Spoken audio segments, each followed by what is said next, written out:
BJP ने सिंधिया को किस कीमत पर खरीदा, हुआ खुलासा। सिंधिया ने कांग्रेस छोड़ने के लिए बीजेपी से मांगी थी क्या कीमत। पहली बार सिंधिया के कांग्रेस छोड़ने के राज से उठा पर्दा।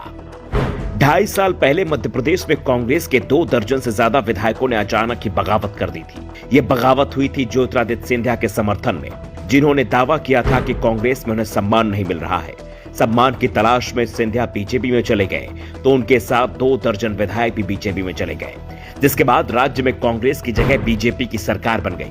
उपचुनाव में ज्यादातर लोग फिर से चुनाव जीत गए और शिवराज सरकार में मंत्री भी बन गए। कांग्रेस नेता दावा कर रहे थे कि विधायकों की खरीद में करोड़ों का खेल हुआ है। बाद में पूर्व सीएम दिग्विजय सिंह और नेता विपक्ष गोविंद सिंह ने बताया कि एक विधायक को 25-25 करोड़ रुपए में खरीदा गया था। उन्हें 25 करोड़ का लालच दिया गया था, लेकिन किसी को पूरे पैसे नहीं दिए। सिंधिया ने अपने समर्थकों को भी धोखा दे दिया। बात 25 करोड़ रुपए देने की हुई, लेकिन दिए 15 करोड़ ही।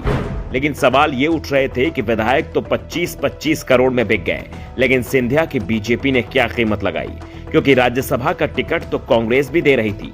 सिंधिया कांग्रेस में रहते तो वो कांग्रेस से राज्यसभा सदस्य होते और बीजेपी ने भी उन्हें राज्यसभा में ही भेजा। ऐसे में सिर्फ राज्यसभा टिकट के लिए सिंधिया ने पाला नहीं बदला। अगर बात सीएम पद को लेकर है तो बीजेपी ने भी सिंधिया को सीएम नहीं बनाया। ऐसे में सिंधिया को लेकर कांग्रेस के हर नेता से सवाल पूछा जा रहा है कि आखिर बीजेपी ने सिंधिया की क्या कीमत लगाई थी। राहुल गांधी भारत जोड़ो यात्रा के साथ एमपी पहुंचे तो उनसे भी सवाल हुआ, लेकिन उन्होंने सिर्फ इतना कहा कि 20 से 25 भ्रष्ट लोग थे जो कांग्रेस छोड़कर चले गए। लेकिन सिंधिया को लेकर राहुल ने कोई जवाब नहीं दिया। जवाब देने का जिम्मा मध्य प्रदेश कांग्रेस और केंद्रीय नेतृत्व पर डाल दिया। और जब सिंधिया को लेकर सवाल कांग्रेस आईटी सेल के प्रमुख जयराम रमेश से किया गया कि बीजेपी ने सिंधिया की क्या कीमत लगाई, तो जयराम रमेश ने इसका जो जवाब दिया वो कांग्रेस का कोई नेता अभी तक नहीं दे पाया था। ज्योतिरादित्य सिंधिया राज परिवार से आते हैं। उनकी संपत्ति कई हजार करोड़ है। जिस घर में वो रहते हैं घर नहीं, उसे महल कहते हैं। उस महल की कीमत ही 400 करोड़ से ज्यादा है। ऐसे में सिंधिया को पैसे से बीजेपी नहीं खरीद सकती थी। ऐसे में सिंधिया को बीजेपी ने जो लालच दिया वो एक घर का ही था, दिल्ली का सरकारी आवास 27 सफदरजंग रोड। यही उस घर का पता है जो सिंधिया के दिल के सबसे करीब है।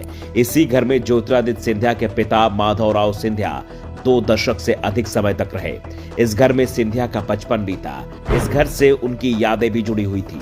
ऐसे में बीजेपी ने जब सिंधिया को मंत्री पद के साथ 27 सफदरजंग रोड का ऑफर दिया तो सिंधिया कांग्रेस छोड़ बीजेपी में चले गए। इस घर को लेकर बीजेपी ने अपना वादा निभाया भी। ये घर सिंधिया से लेने के बाद बीजेपी सरकार में केंद्रीय मंत्री बनाए गए रमेश पोखरियाल निशंक को दिया गया था।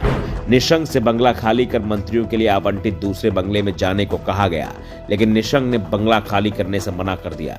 सिंधिया ने भी साफ कर दिया कि वो रहेंगे तो 27 सफदरजंग रोड वाले बंगले में ही, नहीं तो दिल्ली में उनका अपना निजी बंगला है, वो उसी में रह लेंगे। निशंक ने जब बंगला नहीं खाली किया तो उनसे मंत्री पद ही ले लिया गया और इसके बाद मंत्री की हैसियत से मिला सरकारी बंगला 27 सफदरजंग रोड उनसे खाली करा लिया गया और ज्योतिरादित्य सिंधिया को सौंप दिया गया।